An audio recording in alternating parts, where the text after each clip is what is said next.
Olá! Vamos dar continuidade ao capítulo 4 do livro Jesus, o maior psicólogo que já existiu. A necessidade de nos exercitarmos física ou emocionalmente nunca acaba, mas em algum ponto quase todos nós deixamos de precisar que o treinador permaneça ao nosso lado o tempo todo. Derek parou de se sentir empacado na terapia e na sua vida quando deixou de encarar a saúde mental como algo a ser conquistado para integrar o círculo dos saudáveis. Ele começou a se sentir melhor quando passou a ver a saúde mental como um modo de se aproximar dos outros. Está mais interessado na maneira como se relaciona com aqueles que já fazem parte da sua vida. Agora, Derek raramente me pergunta o que acho que ele deve fazer, porque não acredita mais que haja uma resposta certa para essa pergunta. Jesus ensinava que o pecado é qualquer coisa que nos separe de Deus e dos outros. Esta é a mensagem que ele queria transmitir na parábola do filho pródigo. Se estamos avançando em direção a Deus e aos outros, estamos nos movendo em uma direção espiritual. Se nos afastarmos, estamos nos movendo ao contrário. É por esse motivo que o pai na parábola quis dar uma festa apenas por ver o filho fazendo um movimento em sua direção. Uma das verdades espirituais da psicoterapia é que a meta não é chegar, mas fazer o movimento. O sucesso na terapia não consiste em alcançar o interior do círculo da saúde mental. Consiste na capacidade de fazer o movimento em direção às outras pessoas. Os pacientes que compreendem isso aproveitam melhor a terapia e conseguem entender por que o pai do filho pródigo deu uma festa para comemorar o movimento de volta. Princípio espiritual. Pecado é afastar-se de Deus e dos outros. O papel do arrependimento na terapia. Arrependei-vos e acreditai nas boas novas. Passagem escrita em Marcos capítulo 1 e verso 15. O Dr. Smith veio fazer terapia por causa do ultimato da esposa. Ele era um cirurgião bem-sucedido, mas um fracasso como marido. Sua mulher vivia se queixando dele e via a terapia como uma oportunidade de mudar as coisas. Ele me procurou porque sentia mal em seu relacionamento com ela e não sabia mais o que fazer. Os cirurgiões precisam ser muito precisos no seu trabalho. O Dr. Smith era enérgico com sua equipe de enfermagem por uma ótima razão. As pessoas podiam morrer se eles cometessem erros. Infelizmente, a mesma precisão e nível de exigência que fazia dele um profissional de sucesso estava prejudicando seu casamento. O Dr. Smith sentia-se mal porque a mulher era infeliz no casamento, mas considerava as queixas dela ilógicas e não acreditava que fossem causadas pelo relacionamento dos dois. Ele era fiel, proporcionava uma vida confortável à família e estava sempre atento às necessidades dos filhos.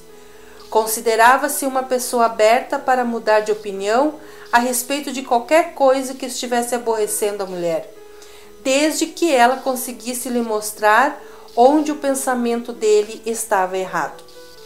A verdadeira terapia do Dr. Smith só começou muito tempo depois de nossa primeira sessão, quando já fazia vários meses que vinha regularmente ao meu consultório.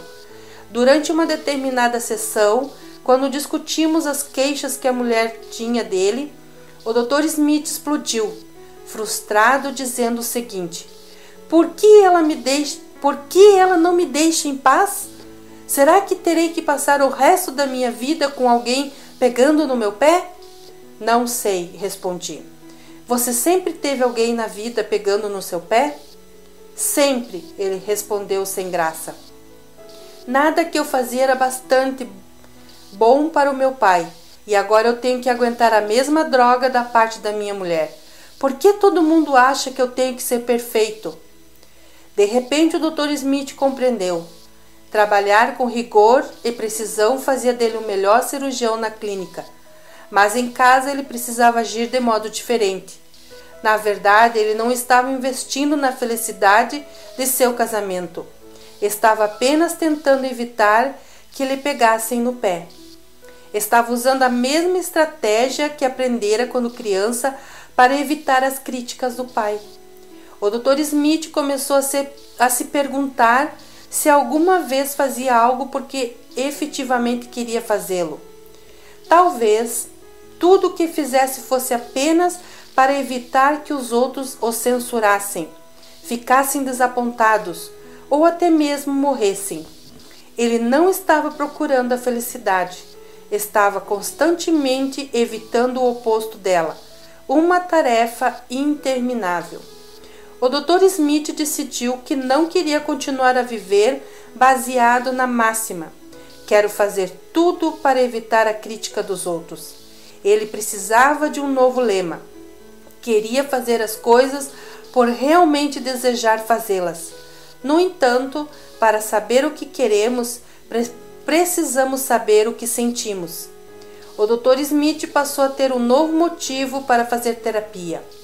Ele não vinha mais às sessões para descobrir como evitar que a mulher fosse infeliz com ele, e sim para tentar compreender como ele mesmo poderia ser feliz. Parou de tentar modificar a mulher e começou a investir na própria mudança. Este é o papel do arrependimento na terapia. Curiosamente, a mulher do Dr. Smith já não se queixava tanto dele. Quanto mais ele toma contato com seus próprios sentimentos, mais fala a respeito deles com a mulher, o que cria intimidade entre o casal. Na verdade, o que ela mais queria era saber como ele se sentia a respeito da vida dos dois. Quase todas as pessoas acham que arrepender-se significa sentir-se mal quando procedem errado. O arrependimento para elas é uma autopunição ou um sentimento de culpa que merecemos por fazer o que não deveríamos ter feito. Jesus não viu o arrependimento dessa maneira. Embora o filho indisciplinado na parábola do filho pródigo sinta-se mal e insista em afirmar que pecou contra o pai, Jesus mostra que o pai não se prende a esses sentimentos de culpa e alegra-se apenas por uma coisa: o filho mudou de ideia e voltou para casa. De acordo com Jesus, o ato de arrependimento do filho não aconteceu quando ele implorou o perdão do pai, e sim quando decidiu mudar de vida e voltar para casa. O que fez diferença foi o fato dele ter mudado de ideia e de atitude. A palavra grega para arrependimento na Bíblia é metanoia, que significa mudar de ideia. É estar percorrendo um caminho em uma direção e decidir inverter o rumo e seguir por um caminho totalmente novo. Jesus falava sobre arrependimento nesse sentido. Ele não queria fazer as pessoas se sentirem mal a respeito de si mesmas. Ele queria ajudá-las a mudar. É a mesma coisa que os terapeutas procuram fazer quando os pacientes os procuram. O arrependimento desempenha o mesmo papel na psicoterapia. É preciso perceber a necessidade de mudar para que a terapia funcione. Para crescer tanto espiritual quanto psicologicamente, temos de modificar a nossa maneira de pensar e de agir. Princípio espiritual. As pessoas sábias estão sempre preparadas para mudar de ideia e de atitude. As tolas jamais. No próximo vídeo continuaremos a sequência desse capítulo 4. Curta, compartilhe e se inscreva no meu canal.